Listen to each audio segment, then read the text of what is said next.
ಬನ್ನಿ ಸ್ನೇಹಿತರೆ, ನಮ್ಮ ನಮಸ್ತೆ ಹಿಂದೂಸ್ತಾನ್ ಹಿಂದಿನ ಎಪಿಸೋಡ್ಗೆ ಎಲ್ಲರಿಗೂ ಸ್ವಾಗತ ಸುಸ್ವಾಗತ. ನೋಡಿ, ಇವತ್ತಿನ ಎಪಿಸೋಡ್ ಹೆಸರು operation Sindoor part 3. Part 1 part 2 ಮಾಡಿದ್ವಿ. ಆದರೆ ಇಂಪಾರ್ಟೆಂಟಾಗಿ ವಿಷಯ ಮಾತಾಡಬೇಕಾಗಿದ್ದು ಟಚ್ ಮಾಡಲಿಲ್ಲ, ಹಾಗಾಗಿ ಪಾರ್ಟ್ 3 ಅಂತ ಮಾಡ್ತಾಯಿದ್ವಿ. ಈಗೇನಾಗಿದೆ, ಆಪರೇಷನ್ ಸಿಂಧೂರ್ ಅಂತ ನರೇಂದ್ರ ಮೋದಿಯವರು ಡಿಕ್ಲೇರ್ ಮಾಡಿದರು. ಅದ್ರ ಪ್ರಕಾರ LETಯ ಹೆಡ್ ಕ್ವಾರ್ಟರು, ಜೈಷ್ ಎ ಮೊಹಮ್ಮದನ ಹೆಡ್ ಕ್ವಾರ್ಟರು ಮತ್ತು ಹಿಜ್ಬುಲ್ ಮುಜಾಹಿದೀನ್ ಅವ್ರದ್ದು ಅನೇಕ ಟಾರ್ಗೆಟ್ಗಳನ್ನ ಏನು ಮಾಡಿದ್ದಾರೆ, ನಾಶ ಮಾಡಿದ್ದಾರೆ. ಸಾವಿರಾರು ಜನ ಸತ್ತೋಗಿದ್ದಾರೆ. ಎಲ್ಲ ಟೋಟಲ್ಲಾಗಿ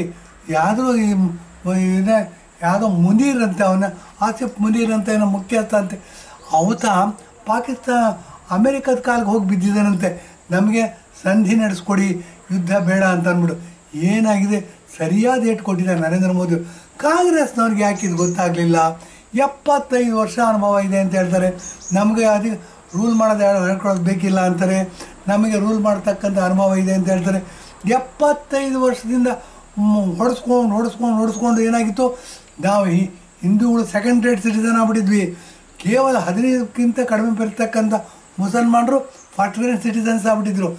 ಏನು ಅಂತಂದರೆ, ಜವಾಹರ್ಲಾಲ್ ನೆಹರು ಹಿಡನ್ ಅಜೆಂಡಾ ಏನಾಗಿತ್ತು, ಅದು ವಿಜಯ ಸಾಧಿಸ್ತಿತ್ತು.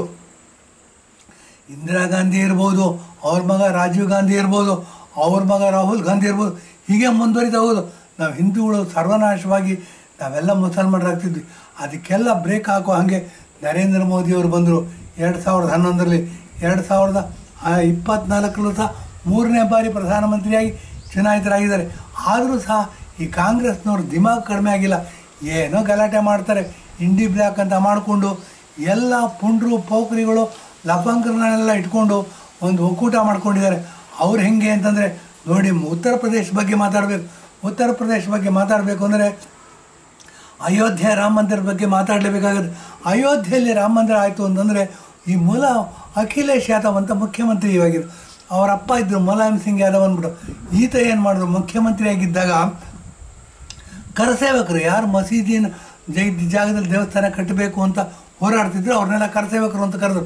ಅವರು ಜೊತೆಗೆ ಇವರು ಯುದ್ಧ ಸಾರಿ ಏನು ಮಾಡಿದ್ರು, ಇವರು ಪೊಲೀಸರುಗಳು ಅವ್ರ ಕೈಕಾಲುಗಳನ್ನ ಕಟ್ಟಿ ಹಾಕ್ಬಿಟ್ಟು ಅಯೋಧ್ಯೆಯಲ್ಲಿ ಹರಿತಕ್ಕಂಥ ನದಿ, ಸರಿಯೋ ನದಿ, ಅಲ್ಲಿ ಬಿಸಾಕಿದ್ರಂತೆ. ನೋಡಿ ಎಷ್ಟು ಕ್ರೌರ್ಯ ಮೆರೆದಿದ್ದಾರೆ. ನಮ್ಮ LET ಲಷ್ಕರ್ ಎ ತೊಯ್ಬಾ ಜೈಷ್ ಎ ಮೊಹಮ್ಮದವರು ಹೀಗೆ ಮಾಡೋದಿಲ್ಲ. ಅಷ್ಟು ಕ್ರೌರ್ಯವನ್ನು ಈ ನಮ್ಮ ಹಿಂದೂಗಳೇ ಇದು ಮಾಡಿದ್ದಾರೆ. ಹಿಂದೂಗಳಲ್ಲಿ ಏನಾಗಿದೆ, ಪೋಲಿಗಳು ಪುಂಡ್ರು ಪಡಿಂಗ್ರು ಸೇರ್ಕೊಂಡ್ಬಿಟ್ಟಿದ್ದಾರೆ. ಇವರು ಡಬಲ್ ಗೇಮ್, ತ್ರಿಬಲ್ ಗೇಮ್, ಕ್ವಾರ್ಟರ್ಪಲ್ ಗೇಮೆಲ್ಲ ಆಡ್ತಾರೆ.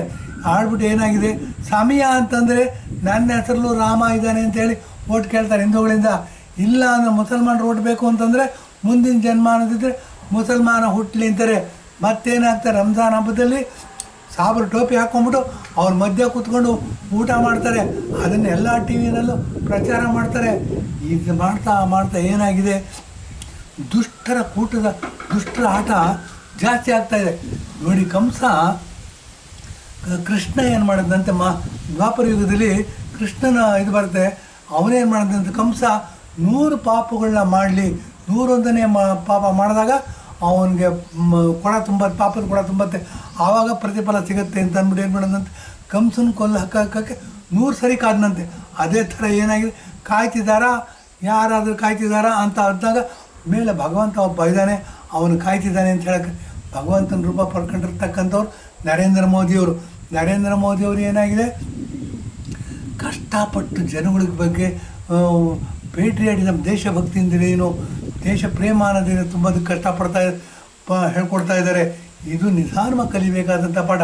ಈ ಪಾಠ ಕಲಿತೇನೆ, ಸ್ಕೂಲ್ಗಳಲ್ಲಿ ಪಾಠಗಳನ್ನು ಹೇಳ್ಕೊಡ್ತಾ ಇಲ್ಲ. ನಮ್ಮ ದೇಶದಲ್ಲಿ ಪೇಟ್ರಿಯಾಟಿಸಮ್ ಕಡಿಮೆ ಆಗಿದೆ. ಡಾಕ್ಟ್ರುಗಳು ಜಾಸ್ತಿ ಆಗ್ತಾರೆ, ಇಂಜಿನಿಯರ್ಸ್ಗಳು ಜಾಸ್ತಿ ಆಗ್ತಾರೆ, ರಿಸರ್ಚ್ ಮಾಡ್ತಕ್ಕಂಥವ್ರು ಜಾಸ್ತಿ ಆಗ್ತಾರೆ, ಕೆಲಸ ಮಾಡ್ತಕ್ಕಂಥವ್ರು ಜಾಸ್ತಿ ಆಗ್ತಾರೆ. ಆದರೆ ದೇಶಭಕ್ತಿನ ಜಾಸ್ತಿ ಮಾಡ್ತಕ್ಕಂಥ ಶಾಲೆಗಳು ಒಂದೂ ಇಲ್ಲ. ಅದು ಮಾಡಬೇಕು ಅಂತಂದರೆ 1ನೇ ಕ್ಲಾಸಿಂದನೂ ದೇಶಭಕ್ತಿಗೋಸ್ಕರ ಒಂದು ಪಾಠವನ್ನು ಮಾಡಬೇಕಾಗತ್ತೆ. ಪ್ರತಿದಿನ 1 ಗಂಟೆ ಪಾಠ. ಅಲ್ಲಿ ಕಬಡ್ಡಿ ಆಟವನ್ನು ಮತ್ತು ದೇಶೀಯ ಆಟಗಳನ್ನ ಆಡಿಸ್ಬೇಕು. ದೇಹ ಸ್ಟ್ರಾಂಗ್ ಆಗಬೇಕು, ಮಾನಸಿಕ ಸ್ಥಿತಿ ಸ್ಟ್ರಾಂಗ್ ಆಗಬೇಕು. ಈ ಥರ ಇವುಗಳನ್ನ ಮಾಡ್ತಾ ದೇಶವನ್ನು ಸ್ಟ್ರಾಂಗ್ ಮಾಡಬೇಕು. ನರೇಂದ್ರ ಮೋದಿಯವರು ಇದ್ರ ಬಗ್ಗೆ ಗಮನ ಇರಲಿ. ನಮ್ಮ ದೇಶಭಕ್ತಿ ಜಾಸ್ತಿ ಮಾಡೋದಕ್ಕೆ, ಪೇಟ್ರಿಯಾಟಿಸಮ್ ಜಾಸ್ತಿ ಮಾಡೋದಕ್ಕೆ ಶಾಲಾ ಕಾಲೇಜಿನ ದಿನಗಳಿಂದಲೇ ಒಂದು ಪಠ್ಯಕ್ರಮವಾಗಿ ಸೇರಿಸಲಿ. ಅದರಲ್ಲೂ ಪಾಸಾಗಬೇಕು. ಪಾಸ್ ಆದಂಥವ್ರನ್ನ ಮಾತ್ರ ಮುಂದಿನ ಕ್ಲಾಸ್ ಸೇರಿಸ್ಕೊಳ್ತಕ್ಕಂಥ ವ್ಯವಸ್ಥೆ ಜಾರಿಗೆ ಬರಲಿ ಅಂತ ಹೇಳ್ಬಿಟ್ಟಿದ್ದೆ. ನೆನಪಿದ್ರು ಮುಗ್ತಾ ಇದ್ದೀನಿ. ಧನ್ಯವಾದ, ನಮಸ್ಕಾರ.